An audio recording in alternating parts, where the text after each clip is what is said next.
ating mga kababayang overseas Filipino workers na nanonood po ngayon. At alam ko po na sila ay nakikinig, nag-oobserba kung ano ang gagawin natin o ginagawa po natin ngayong May 1. Ito ngayon ay Labor Day, sabi nila araw po ito ng mga manggagawa. At ito ang panahon para alamin natin ang totoong sitwasyon ng ekonomiya ng ating bansa, ang sitwasyon ng kabuhayan ng ating kapwa Pilipino, kung ang ating bayan ba ay umuunlad o hindi, kung ang mga Pilipino ba ay nagugutom o busog. Sabi sa akin, kaninang tanghali pa raw po kayo naririto. Nag-march na po kayo o nag-motorcade tulad ko. Kayo ba ay nananghalian na? So, gutom kayo ngayon? Huwag kayong mag-alala. Sa ilang sandali, lilipas din yan. Akala ko okay na, lilipas pala. Mga minamahal na kababayan, alam ko lahat po kayo na naririto ay boboto na ng diretsyo Duterte, hindi ba? PDP laban Duterte.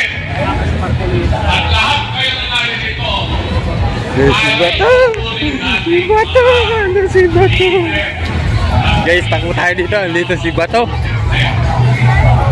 Mag-iusap ko po sa inyo dahil 10 araw na lamang po Si Bato guys, andito si Bato. Ayun guys, si Bato.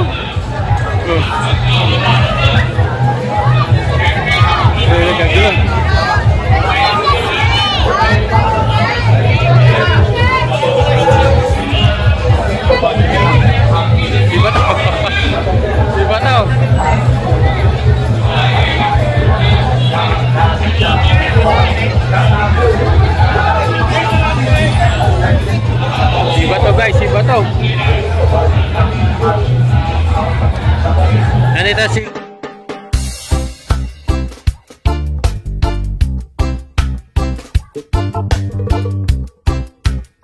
sa kanilang mga kulay ang pagpapagod sa pag-iikot. Palakpakan po ulit natin number 34, Attorney Raul Lampino!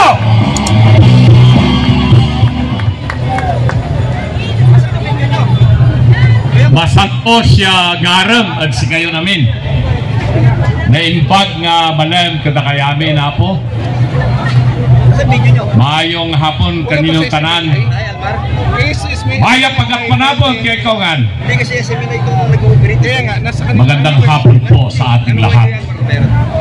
Magandang umaga, magandang tanghali, magandang hapon, magandang gabi sa ating mga kababayang overseas Filipino workers na nanonood po ngayon. At alam ko po na sila ay nakikinig, nag-oobserba kung ano ang gagawin natin o ginagawa po natin ngayong May 1. Ito ngayon ay Labor Day, sabi nila araw po ito ng mga manggagawa. At ito ang panahon para alamin natin ang totoong sitwasyon ng ekonomiya ng ating bansa, ang sitwasyon ng kabuhayan ng ating kapwa Pilipino, kung ang ating bayan ba ay umuunlad o hindi, kung ang mga Pilipino ba ay nagugutom o busog. Sabi sa akin, kaninang tanghali pa raw po kayo naririto. Nag-march na po kayo o nag-motorcade tulad ko. Kayo ba ay nananghalian na? So, gutom kayo ngayon? Huwag kayong mag-alala. Sa ilang sandali, lilipas din yan. Akala ko okay na, lilipas pala. Mga minamahal na kababayan, alam ko lahat po kayo na naririto ay boboto na ng diretsyo Duterte, hindi ba? PDP laban Duterte. At lahat kayo na naririto Si Bato! Si Bato! Ano si Bato? Guys, takbo tayo dito. Dito si Bato. Mag-iusap ko po sa inyo dahil 10 araw na lamang po ang Si Bato guys, andito si Bato. Ayun guys, si Bato. Oh. Ayun, kagulo.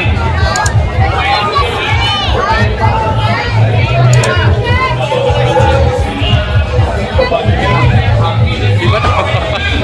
Si Bato.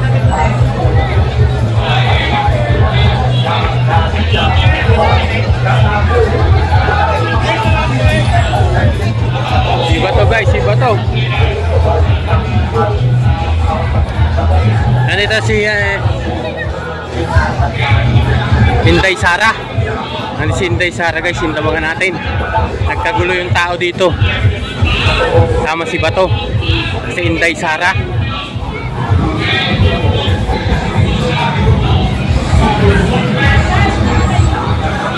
Nandito sa motorcade si Inday Sara daw. Abangan natin. Ikot sila doon.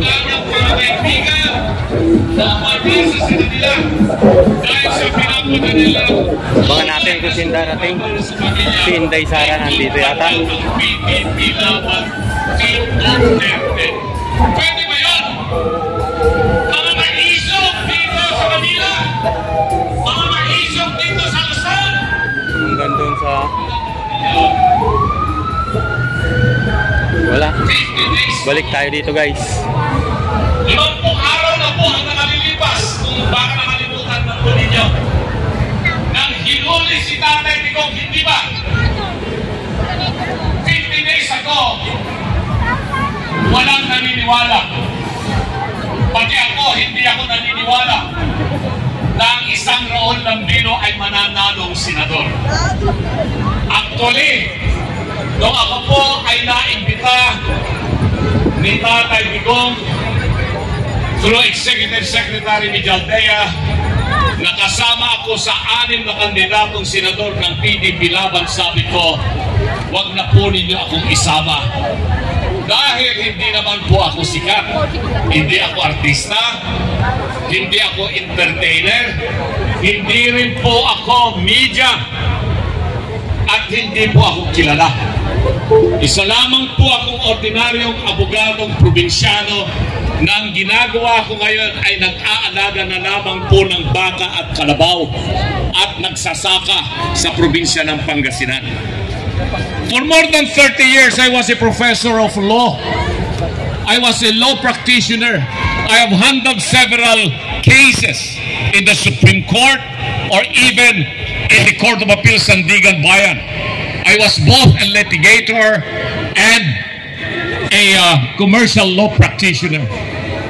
Pero dahil senior citizen na po tayo, medyo mahina na rin yung ating tuhod. Kung baga hindi na po tayo kasing sigla 15 years ago or 25 years ago. Kaya nung maging 65 years old po ako 2 years ago, hinay-hinay na rin po ang aking ginagawa. Andun na lamang po ako sa probinsya ng Pangasinan at isa na lamang po akong magsasaka. Paminsan-minsan nakukonsulta po ako tungkol sa batas.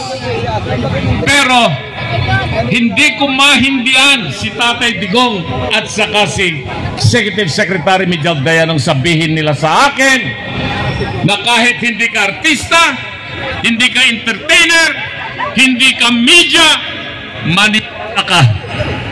mananalo ka sa halalan. Sabi ko, parang mission impossible po yan. Parang isang impossible dream. Dahil hindi ko pinangarap na papasok sa politika nitong mga panahon na ako po ay isang senior citizen na. Sabi sa akin, kung mission impossible yan, tagahanga ka naman ni Tom Cruise. Pinapanood mo yung kanyang mga sine, hindi ba? Sinong tagahanga ni Tom Cruise dito? Napakinggan nyo na ba si Tom Cruise na kumanta? Hindi ba? Mas magaling ako kaysa kay Tom Cruise. Pero mamaya pa yan. Mamaya pa yan. Meron akong nakikita isang popular na personalidad po rito. Kaibigan ko po ito, congressman pa lang siya, naging governor siya. Pero tumatakbo rin siyang senador ngayon. Kanya lamang hindi nagpapakilala. Pwede ba, Governor Verceles, tumayo ka dyan? Si Governor Verceles ay isang Bicolano. Unfortunately, hindi siya nasama sa Duterte. Hindi siya nasama sa grupo na inendorso ni Tatay Digong o ni BP Sara. Pero magaling na tao po ito. Isa sa Bicolano na aking nirerespeto, si Governor, Congressman, former Immigration Commissioner Leandro Verceles. Sir, salamat at naririto ka. 10 lang naman po, di ba? Yung kandidato natin sa Duterte, merong 4 dyan na binanggit na yung mga pangalan, hindi ko na po babanggitin. Baka naman po maisipan po ninyo na isama ang isang Leandro Verceles sa Senado, okay lang po sa akin yun. Mga kababayan, mga issues na dapat po ninyong maintindihan sa halalan na ito. Ako, hindi po ako magpropromisa kung ano ang gagawing mga batas. Basta alam ko kung paano gumawa ng batas.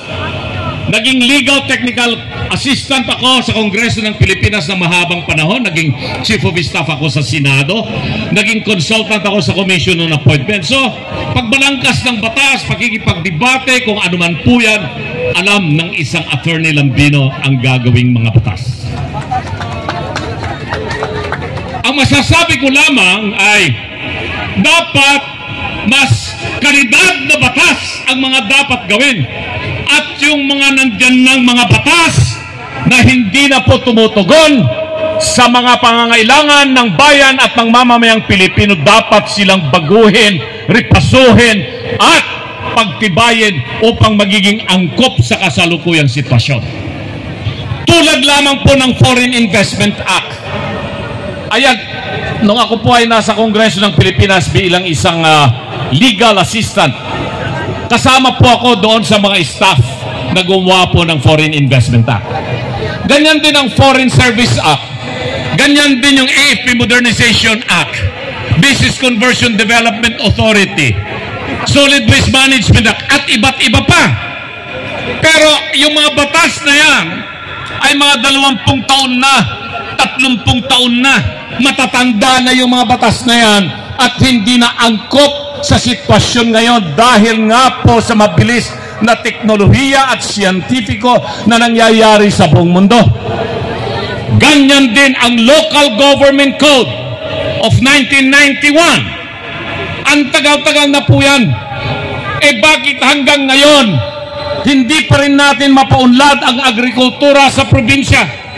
Dahil ayaw bitawan ng national government ang kapangyarihan pagdating sa pagsuporta sa agrikultura at sa kasamang magsasaka at mangingisda. Tangan-tangan pa rin yan ng national government na sana ang local government units, yung mga leader na magagaling, ay sila dapat ang mauunang magbigay suporta sa ating mga magsasaka. Repasuhin lang natin yan. Madali lang pong gawin yan. Pangalawa, yung issue sa korupsyon. Matagal na yan.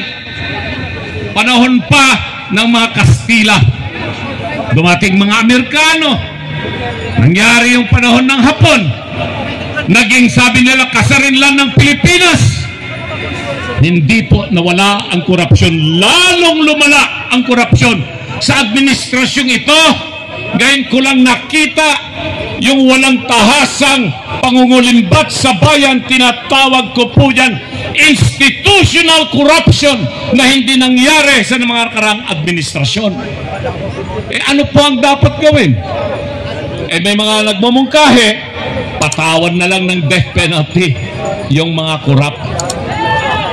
May mga nagsasabi rin na baguhin natin yung sistema ng ating pamahalaan. Baguhin.